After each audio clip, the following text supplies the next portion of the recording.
Monsieur le ministre de l'Intérieur a pris un arrêté, l'arrêté numéro 2555 du 19 février 2021 portant interdiction temporaire des manifestations et rassemblements dans tout le territoire des régions de Dakar et de Thiès. Je rappelle que l'acte en question a été pris sur la base des éclairages de nos éminents spécialistes et véritablement, en tout cas en l'espèce, les résultats du Sénégal sont à saluer. Par rapport à cela, tous les cortèges, tous les défilés, tous les rassemblements sont interdits.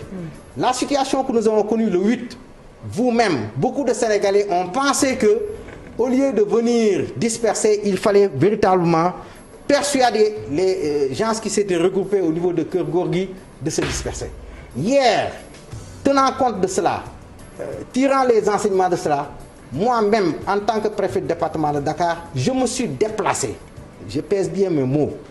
Lorsque les gens ont quitté Keur Gorgui pour aller à la rencontre des gens qui étaient dans une situation de cortège, donc de violation manifeste d'un acte réglementaire pris par l'autorité administrative, en l'espèce, monsieur le ministre de l'Intérieur.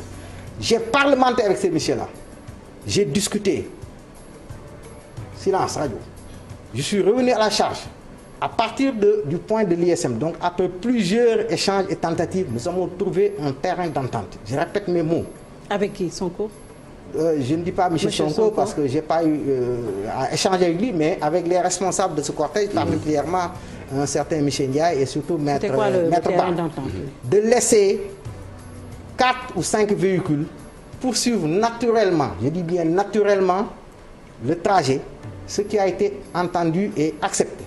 Lorsque les 4 ou 5 véhicules ont avancé, le reste de la foule a voulu percer le barrage de la gendarmerie. Manifestement, les gens ont bloqué, c'est des jets de pierre, et c'est naturellement, comme je l'ai dit, que les gens ont eu à riposter avec la mesure. Permettez-moi, Barthélémy, s'il vous plaît, c'est important de préciser, de riposter avec la mesure pour disperser. Le convoi s'avance jusqu'à Stel-Mermoz. Je répète bien, jusqu'à Stel-Mermoz. À partir de ce moment-là, c'est de leur propre initiative qu'ils ont refusé d'avancer pendant 2 heures de temps, bloquant la voie publique. Ce que je dis, c'est des faits. Parce que vous leur avez fait changer d'itinéraire au dernier moment. À ce niveau, même si c'est le cas, madame, je rappelle que le changement d'itinéraire, vous savez, le propre de la police administrative. Il fallait en discuter en amont aussi. Non, je regrette, madame. Vous savez, l'autorité administrative, sur la base des éléments d'appréciation dont elle dispose, a le pouvoir de réguler la circulation. C'est ce qu'on appelle la police de la circulation. Lorsque vous circulez, s'il vous plaît, Barthélémy, je ne vais pas être long.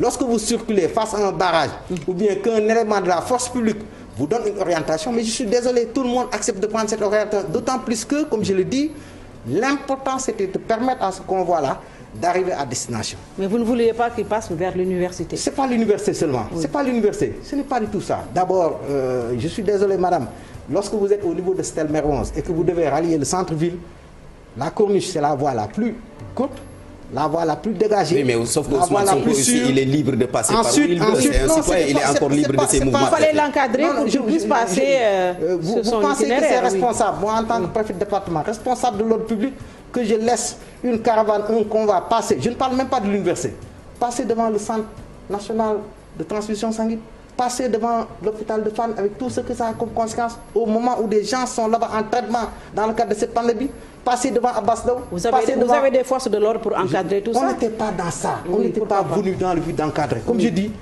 il ne devait même pas y avoir de cortège. Oui, mais préfet, fallait discuter de tout cela. Fallait discuter de tout cela la veille. Je pense que la veille... Il fallait s'y attendre, monsieur le préfet, c'est un homme politique. Vous oubliez quelque chose. Oui. Moi, comme je dis, il n'y aurait pas eu rassemblement, il n'y aurait pas eu cortège, il n'y aurait pas eu début de défilé, je ne me serais même pas rendu là-bas. Oui, mais Ousmane Sonko aussi arrivé 3e à la présidentielle, homme politique, leader de l'opposition, ne peut pas quitter son domicile, aller jusqu'au tribunal sans pour autant avoir... Barthélémy, je suis un haut fonctionnaire. Vous savez, c'est pas pour rien que les gens ont choisi cette couleur kaki pour la territoriale. Nous sommes d'une neutralité absolue. Vous me permettez véritablement de ne pas parler de questions politiques, de ne pas parler de questions purement judiciaires. Mes fonctions me l'interdisent. Vous savez, les autorités administratives, même 6 mois après la cessation de leurs activités, n'ont pas le droit de faire la politique.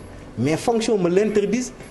un autre aspect, naturellement, moi, étant enseignant pendant 14 ans, je parle à la télé, je me suis jamais mêlé de la politique partisane. Donc, véritablement, on ne donne pas de parler de la politique, je n'en parle pas. Je reviens des mesures en amont pour éviter ce qui s'est passé hier. Oui. Je répète. Mais il fallait s'y attendre. Je répète. Oui. S'il n'y avait pas une violation manifeste, parce que vous-même ici dans les plateaux, les Sénégalais de manière générale, tirant les leçons du 8, ils ont dit que lorsque les gens se sont rassemblés, il fallait leur parler. C'est ce que j'ai tenté de faire, ce que j'ai obtenu.